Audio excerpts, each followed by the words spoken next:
jatuh dalam raga, meski beribu luka menggores jiwa.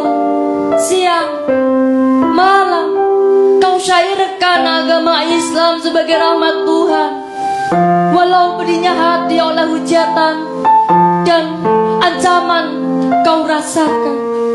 Tak kala manusia terlena akan megahnya dunia, kau pandang dunia dengan sebelah mata.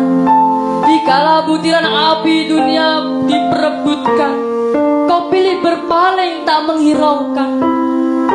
Engkau bawa jiwamu tenggelam, larut dalam kesunyian sepertiga malam, demi terjalin sebuah kemesraan kepada Allah Sang Maha Penyayang.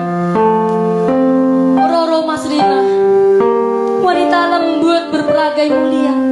Dia bukan putri bermahkota, tidak pula bersepatu kaca layaknya putri Cinderella. Dialah Robiah Adawiyah Al-Falah.